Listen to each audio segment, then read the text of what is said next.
주시는 하나님의 말씀은 누가복음 24장 13절로 35절 말씀입니다. 그날에 그들 중 둘이 예루살렘에서 20을이 되는 엠마오라 하는 마을로 가면서 이 모든 된 일을 서로 이야기하더라. 그들이 서로 이야기하며 문의할 때에 예수께서 가까이 이르러 그들과 동행하시나 그들의 눈이 가리어져서 그인 줄 알아보지 못하거늘 예수께서 이르시되 너희가 길 가면서 서로 주고받고 하는 이야기가 무엇이냐 하시니 두 사람이 슬픈 빛을 띠고 머물러 서더라. 그 한 사람이 글로바라 하는 자가 대답하여 이르되 당신이 예루살렘에 체류하면서도 요즘 거기서 된 일을 혼자만 알지 못하느냐.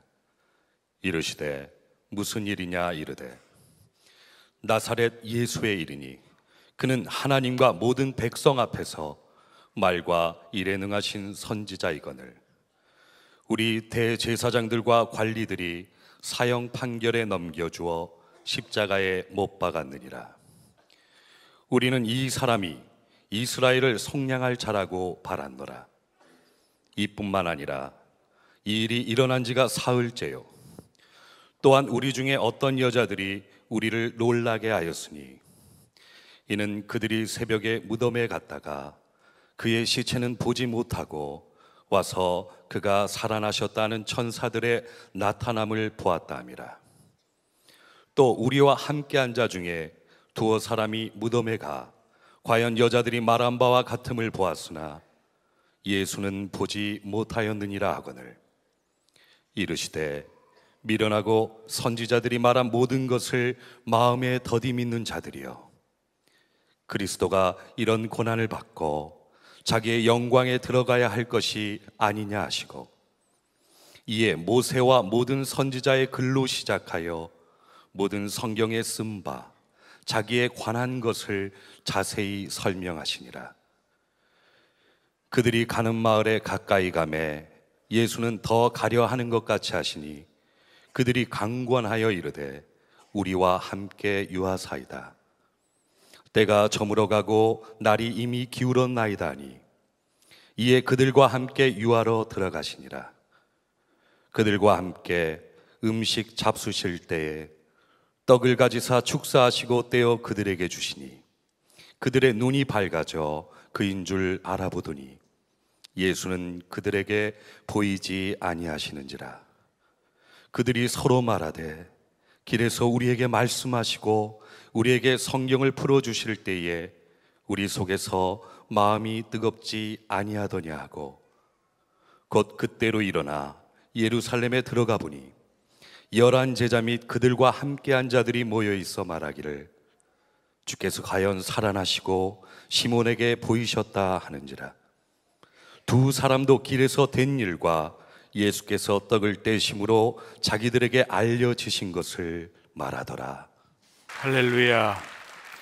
우리 선한 목자교회에 아나운서도 많고 오늘 찬양되는 시립 합창단입니까? 참 잘하시네요. 이 기쁜 날, 이 즐거운 날, 두 명의 제자는 지금 예루살렘은 이렇게 부활하신 예수님 사건으로 야단 법석을 치고 있을 때 두 명의 제자는 지금 그곳을 떠나서 엠마오라는 곳으로 가고 있습니다. 이 두 명의 제자가 누군지는 아무도 모릅니다. 여러분들이 추측은 하지만 정확하게 이 두 명이 누군지는 몰라요. 물론 한 명의 이름은 글로바라 이렇게 하지만 그 글로바가 또 누군지 또 몰라요. 어쨌든 이 두 명이 지금 그 엠마오로 가는데 이들에게 한 가지 확실한 것은 12명의 제자 중에 포함된 분들은 아니에요. 그리고 지금 이들이 엠마오로 가는 일은 어떤 다른 제자들 혹은 예루살렘 교회의 부르심을 받고 사역을 위해서 가는 분들도 아닙니다. 그리고 우리가 이 내용을 보면 왜 이분들 이야기가 이 누가복음 맨 마지막에 기록이 되어 있을까? 부활하신 예수 그리스도께서 하실 일이 그렇게 많으신데 이 두 명의 제자들은 예수님의 수제자도 아닙니다.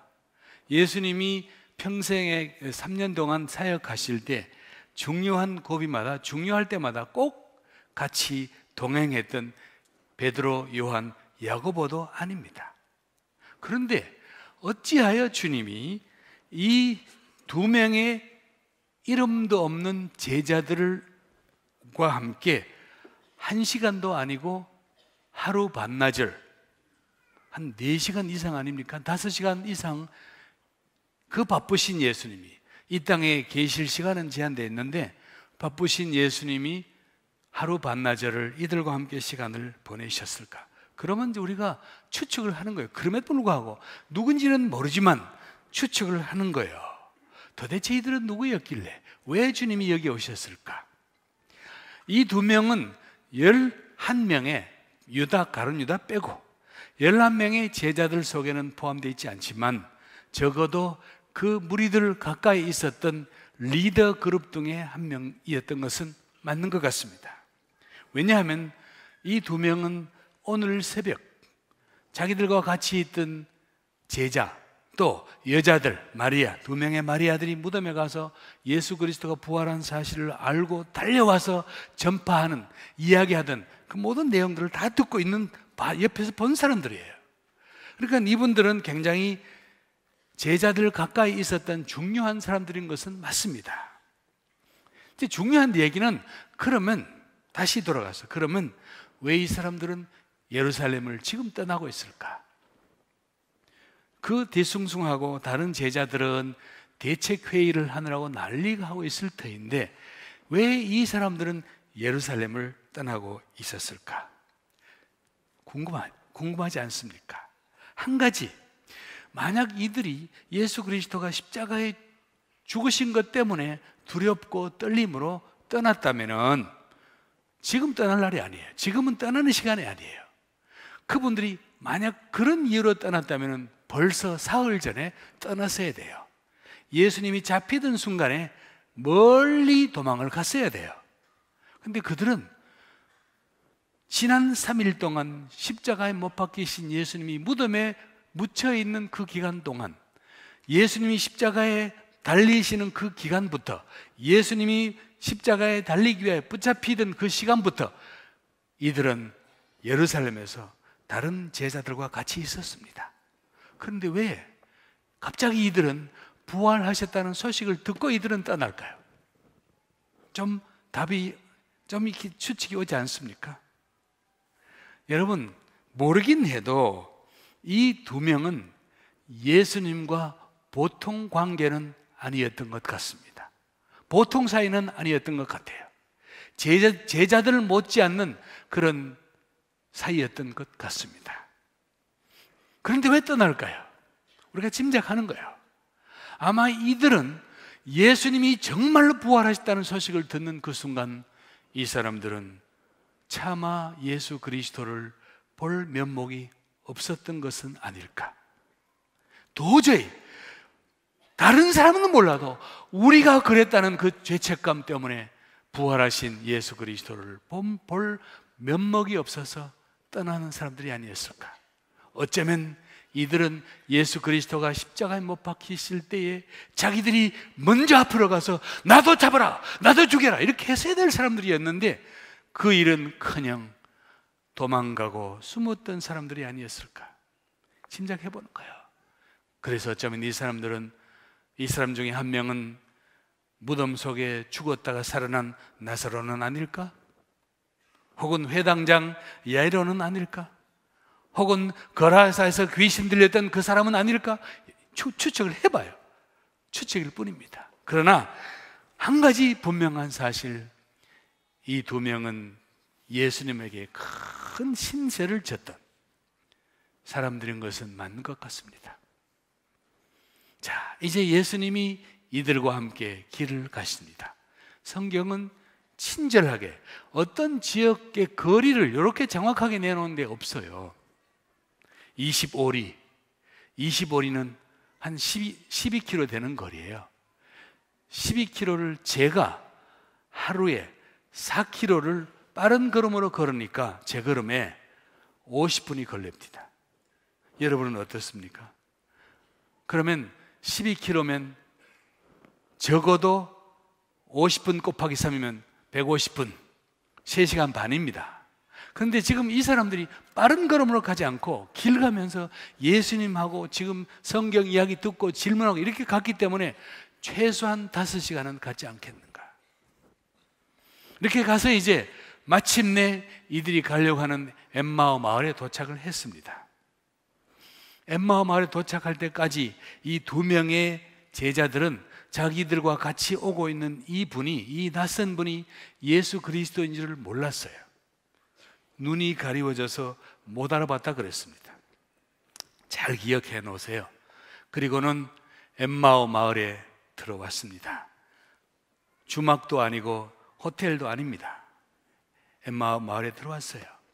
그리고는 아마 여러 신학 성경 주석가들이 생각하기를 이 2명 중에 적어도 1명은 엠마오라는 그 지역 출신일 것이다.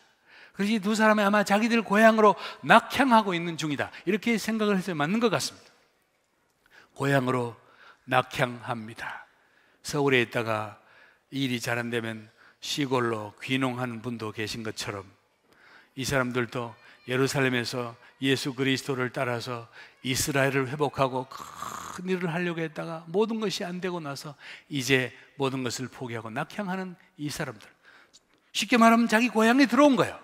그러면 자, 이 2명하고 예수님하고 누가 주인입니까? 고향 집에 왔어요. 손님이 1명 따라왔어요. 그분은 예수인지는 모르지만 손님이 따라왔어요. 우리랑 같이 밤을 지셉시다. 그러니까 이 손님이 따라들었어요. 예수인지는 몰라요. 그리고는 주인이니까 제자 중에 1명이 음식을 준비해서 대접합니다. 그러면 당연히 이 음식 테이블, 이 음식상의 리더는 이 제자 중에 1명이 돼야 맞습니다.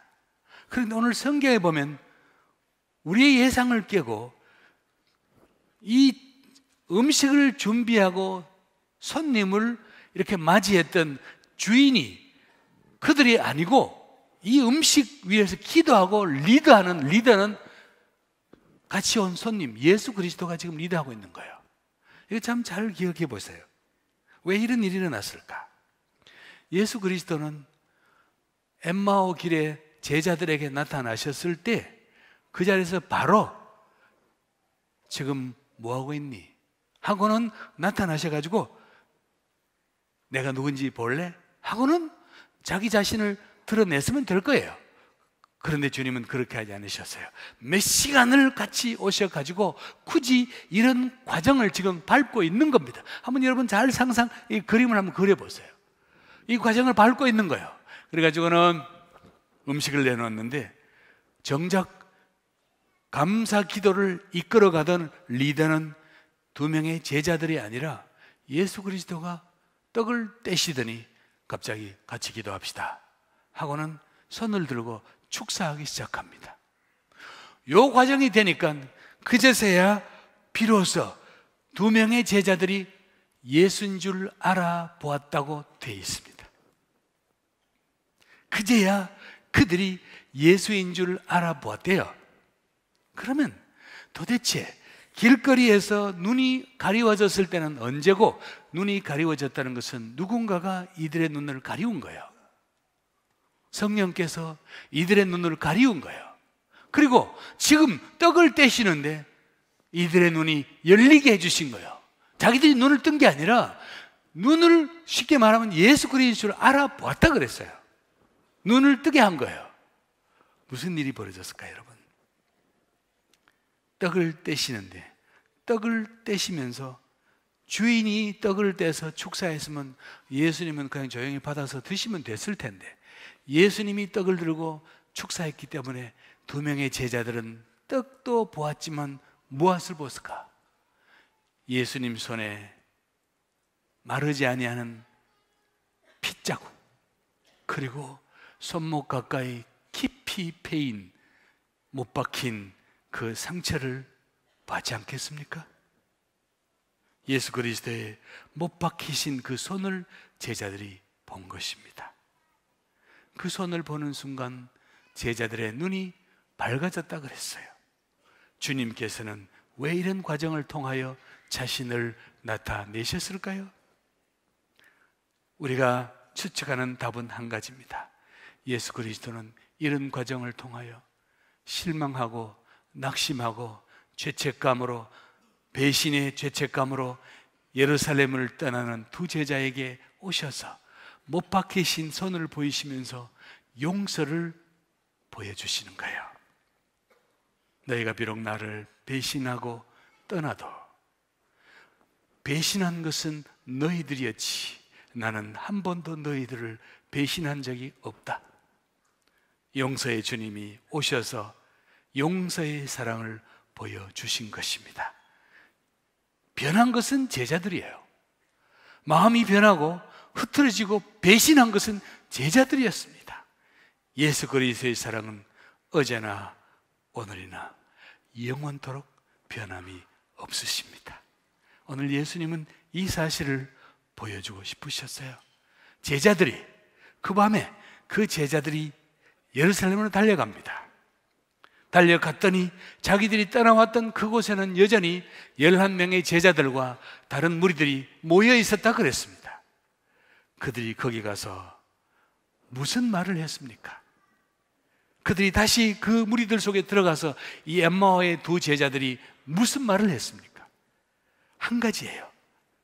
오늘 예수 그리스도가 우리에게 떡을 떼주셨을 때에 그가 누구인지를 우리에게 나타내셨다는 거예요.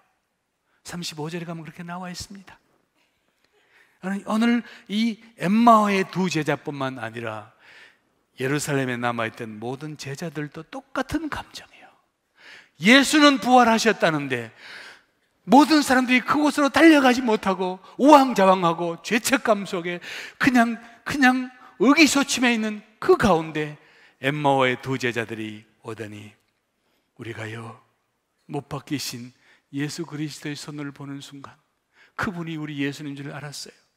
그 손을 보는 순간 우리 속에는 한없는 용서의 사랑이 넘쳐 흘렀습니다. 그 얘기를 나눈 거예요. 오늘 이 제자들이 이 두 명의 사람들이 이 소식을 알고 나서 여러분 용서는 사랑의 다른 모양입니다. 그런데 용서를 깨닫는 사람들은 그 자신들이 훨씬 더 큰 용기를 받습니다. 만약에 예수 그리스도가 오셔가지고 제자들, 특별히 베드로에게 오셔서 너무너무 야속하신 부활하신 예수 그리스도가 베드로를 만나가지고 너무너무 야속한 눈을 쳐다보시면서 베드로야 이제야 믿겠느냐?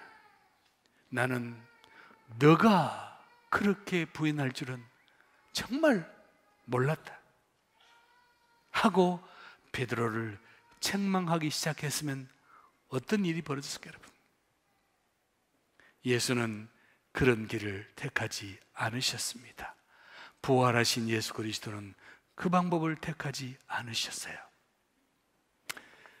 저는 아프리카에서 아이들을 힘들게 키우다가 아이들이 공부를 더 이상 하지 못하게 되어가지고 우리 아이들을 아프리카를 떠나서 먼 곳에 있는 어떤 선한 뜻을 가진 집에 아이들을 맡겼습니다. 그분들이 우리 아이들을 데려다가 키우고 공부시키겠다고 자원했습니다. 자, 아이들을 그 집에 두고 저희들은 기약 없이 다시 아프리카로 돌아가는데 부모를 떨어져야 되는 14살, 13살 된 우리 딸들이 방바닥을 뒹굴며 울고 있는데 식음을 전폐하고 울고 있는데 저는 내 생애에서 그렇게 가슴이 아파본 적이 없었습니다. 정말 내 가슴이 터지는 것 같았어요. 견딜 수가 없었습니다. 여러분, 제가 너무너무 힘드니까 나중에는 갑자기 제 자신이 제 자신 스스로에게 너무너무 큰 실망이 오는 거예요. 저는 저를 향하여 정죄하고 비난하기 시작했습니다. 네가 선교사냐? 너는 선교사가 되기로 한 그날 아들과 딸들, 부모와 모든 것을 포기하기로 한 거 아니었어? 그런데 지금 네 딸들이 죽으러 간 거냐? 아니지 않느냐? 더 나은 미래를 위하여 공부를 하려고 하는 아이들을 두고 네가 그 아이들을 포기하지 못하고 이렇게 힘들어하는 네 자신이 과연 선교사냐? 이 생각에 와서 부딪히니까 제가 제 자신이 미워지는 정도가 아니에요. 너무너무 싫었어요. 그냥 제 자신에 대한 그 자긍심이 다 사라져버리고 저는 나를 향하여 손가락질하기 시작했습니다. 너가 선교사냐? 너가 정말 선교사냐? 네가 뭐를 포기했는데? 그러니까 내가 나를 인정하지 못하게 되니까 저는 절망의 극한 상황에 빠지게 된 거예요. 아이들 때문에 힘든 것도 힘들었는데 이런 어려움을 극복하지 못하는 내 자신이 더 미워져서 저는 정말로 큰 좌절 가운데 빠졌어요. 그런데 그 와중에 그래도 어떻게 해보고 싶은 생각은 있는데 기도는 안 되지요. 그래서 내 앞에 놓여있는 성경책을 더듬거리다가 성경책 볼 생각도 없었습니다. 사실 그래서 성경책은 이거라도 있어야 될 것 같은 생각이 들었어요. 앞에 펴놓고 이렇게 성경을 생각 없이 이렇게 뒤척이다가 한 곳을 열어놓고는 그냥 또 한참의 시간이 지나갔어요. 한참 시간이 지나가고 난 뒤에 내가 생각 없이 펴놓은 그 성경을 생각 없이 이렇게 내려다보고 있는데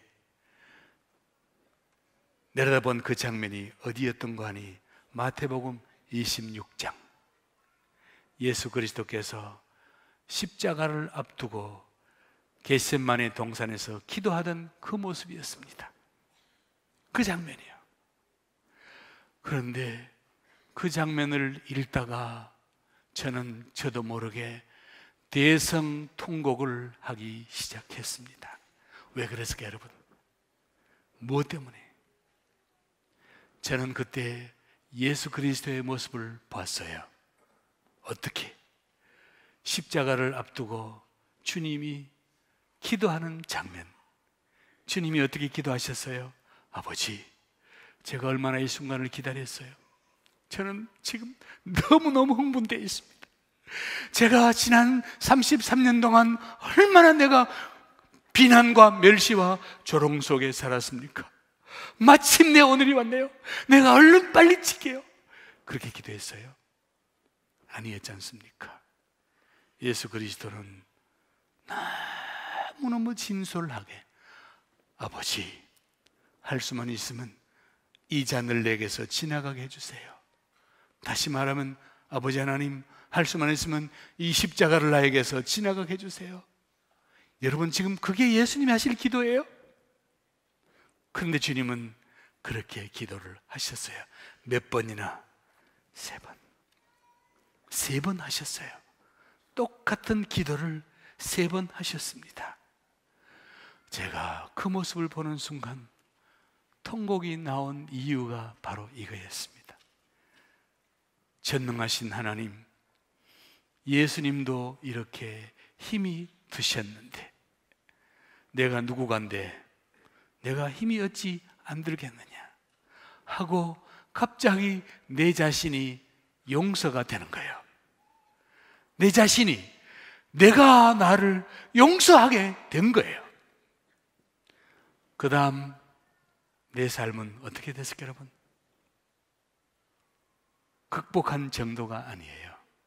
감사로 변하기 시작했습니다. 고마움으로 변하기 시작했습니다. 저와 함께 아프리카에서 사역하던 선교사님이 계셨습니다. 한국분은 아니에요. 우리 팀에 같이 일하던 분이신데 남편은 목사님, 부인은 우리 팀에서 음악을 리드하는 선교사님입니다. 참 밝은 분이에요. 저보다 2년 늦게 들어온 우리 팀에, 그래서 우리 모든 모임이 되면 언제나 그 자매가 찬양을 인도했어요.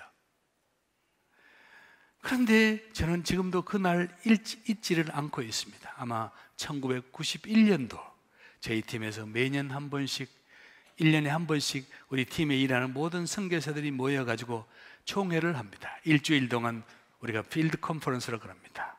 총회를 하는데 그날도 그 자매가 찬양을 인도하기 시작했어요. 찬양을 쭉 인도하고 30분간 찬양을 인도하고 기타를 세워놓고 자리에 탁 들어간대. 저는 그 자매 바로 옆에 뒤에 앉아 있었습니다. 자매가 기타를 내려놓고 자리에 탁 들어오더니 갑자기 방성대곡을 하기 시작했습니다. 여러분, 유럽 사람들은 그렇게 큰 소리에 내서 울지 잘 않습니다. 코를 풀고 눈물을 많이 닦아도 그냥 어린 아이같이 그렇게 큰 소리로 울기 시작했습니다. 우리 모든 사람들은 깜짝 놀랐어요. 남편이 아내를 부둥켜 안으니까 더 크게 우는 거예요. 그래서 우리 모두는 저 부부가 지난밤에 얼마나 싸웠길래 이렇게 통곡을 하는가 하고 남편이 아내를 안고 저 뒷방으로 가는데 뒷방에 가서도 계속 우는 거예요. 우리가 계속 그 생각을 하면서 나는 저분은, 저 남편 선교사님은 그렇게 착해 보이더니 뭘 어떻게 했길래 와이프를 얼마나 저렇게 해가지고 저렇게 울게 만들까, 그 생각하느라고 저는 그날 컨퍼런스를 집중하지 못했어요. 그런데 그 다음날 아침 우리가 다시 모였어. 찬양을 이제 다 모였는데 세상에 다시 어제 울던 그 자매가 기타를 들고 떡 서 있는 거예요. 이미 눈은 퉁퉁 부어가지고 쌍꺼풀도 없어지고 완전히 눈 이렇게 퉁퉁 부어 있어요. 그리고 우리 다 쳐다보고 있는데 이 자매가 기타를 땅에 잠깐 세우더니, 여러분, 어제 제가 울어서 놀라셨지요? 제가 왜 울었는지를 설명하겠습니다. 하는데 저는 또 맨 앞에 앉았거든요. 저 자매가 자기 남편의 약점을 얘기하려나 보다 싶어서 제가 민망스러워가지고 저는 눈을 마주치지 못하고 고개를 가만히 숙이고 있는데 이 자매가 한 말은 전혀 딴 말을 했어요. 자기가 어제 기타를 내려놓고 평소같이 자리에 탁 앉았는데 자기 앞에 예수 그리스도가 나타나신 거예요. 잠자던 아기를 안듯이 예수님이 자기를 안고 자기 이름을 부르시면서 엘피야, 나는 너를 사랑한단다. 나는 너와 함께 세상 끝날까지 같이 있을 거다. 딱 요 두 마디 하신 거예요. 여러분, 이 자매는 목사님 딸로 태어났어요. 어릴 때부터 음악을 잘해가지고 자기는 평생을 음악 사역을 통하여 하나님께 영광을 돌리기 위하여 악기는 다 배웠어요. 노래도 너무너무 잘해요. 그런데 어쩌다가 같은 교회에 인물이 환한 남자 한 명을 만나가지고 결혼을 했어요. 결혼하고 나니까 이 남자가 신학교 간다 그랬대요. 목사님 딸이니까 당연히 남편이 신학교 가니까 뭐 좋다. 그런데 신학교를 졸업하자마자 이 남편은 아프리카로 선교사로 가겠다고 했어요. 이미 자기에게는 아이들이 둘이나 태어났습니다. 남편 따라 아프리카에 와서 그 열악하고 힘든 아프리카에서 살면서 매번 마음속에 불평이, 원망이 가득했어요. 내가 어쩌다가 이 남자를 만나가지고 음악가의 꿈도 키우지 못하고 이곳에 끌려와가지고 이 고생을 하는지, 그 마음을 갖고 살았던 사람이에요. 그에게 무슨 부르심의 느낌이 있었겠습니까, 여러분? 그에게 무슨 나는 아프리카를 사랑해, 아프리카로 가야지, 이런 느낌을 가졌겠냐고요. 그냥 남편 따라왔던 거예요. 그런데 그 자매에게 예수님이 나타나신 거 아닙니까? 여러분, 그 이후로 그 자매가 어떻게 됐을 것 같습니까? 아프리카 그 전통적인 노래들을 악보를 만들어 가지고 아프리카 전통 악기를 가지고 음악을 연주해 가지고 유럽을 놀라게 했습니다. 하나님의 사랑과 하나님의 은혜를 경험한 거예요. 오늘 이 부활하신 예수 그리스도를 만나고 난 이 제자들이 어떤 모습으로 남은 인생을 살았을까요, 여러분? 그 밤에, 예수님을 만나고 난 그 밤에 이들이 어떤 행동을 했습니까? 그 밤에 25리를 반나절 걸어와서 피곤할 거 아니에요? 심신이 피곤했을 거예요. 그러면 적어도 그날 밤은 거기서 묵고 그 다음날 아침에 가야 돼요. 그런데 그 밤에 예수 그리스도를 만나고 난 그 밤에 그 두 명의 제자들은 즉시 일어나서 오던 길 다시 25리가 되는 길을 돌아갔다고 했습니다. 돌아가서 그들이 어떻게 말했을 것 같습니까? 제자들을 만나가지고 거기 모여있는 11명의 제자들과 다른 일꾼들을 만나가지고 어떻게 말했을 것 같아요? 우리도 예수님 만났다?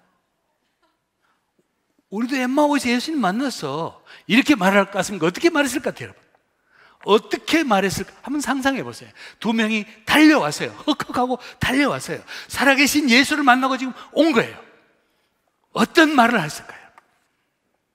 오늘 지휘하시던 저 지휘자님이 집이 저 경기도 여기 광주인데 아침에 오시려고 집에서 나왔는데 마당에 호랑이 한 마리가 딱 버티고 있었던 거예요.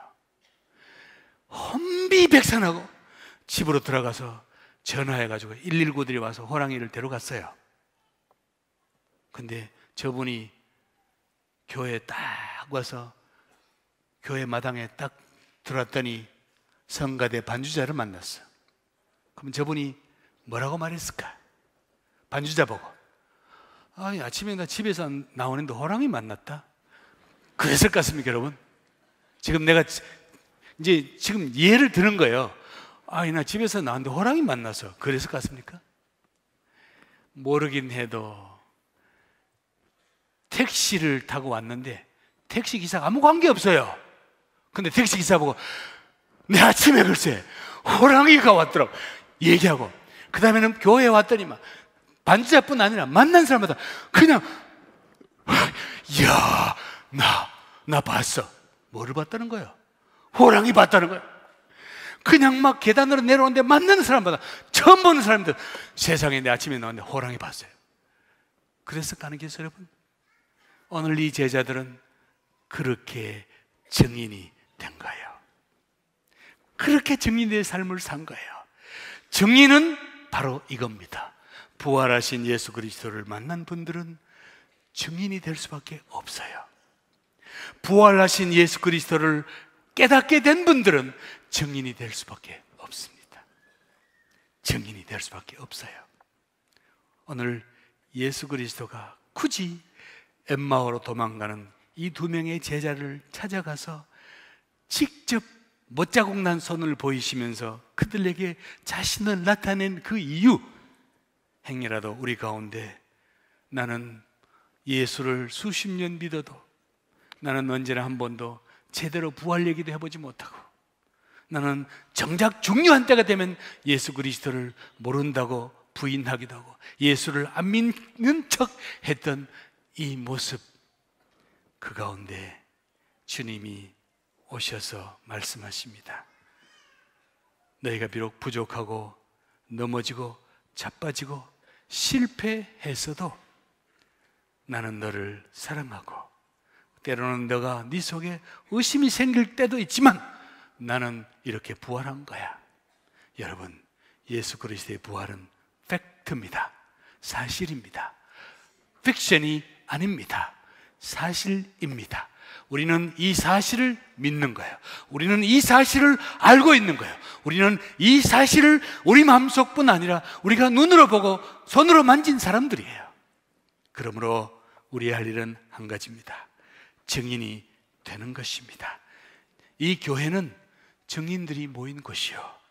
그러므로 우리 증인들이 할 일은 한 가지예요. 예수 그리스도께서 우리에게 주신 마지막 부탁, 마태복음 28장 19절 이하에 그러므로 너희는 가서 모든 족속으로 제자를 삼아 아버지와 아들과 성령의 이름으로 세례를 주고 내가 너희에게 분부한 모든 것을 그들에게 가르쳐서 그들로 하여금 지키게 하라는 거예요. 이게 마지막 부탁이었습니다. 마가복음 16장 15절에는 예수님께서 거기 있는 제자들에게 그러므로 너희는 모든 민족들에게 가서 이 소식을, 이 복음을 세상 만민들에게 전파하라고 말씀하셨습니다. 오늘 읽어드린 누가복음 마지막 장 24장 48절에 주님께서 말씀하십니다. 너희가 여기 있는 너희 모두가 바로 그 증인이래, 증인. 그리고 요한복음 20장 21절에 가면 예수님께서 말씀하십니다. 아버지께서 나를 이 땅에 보내신 것처럼 이제 나도 너희를 증인으로 세상에 보내신대요.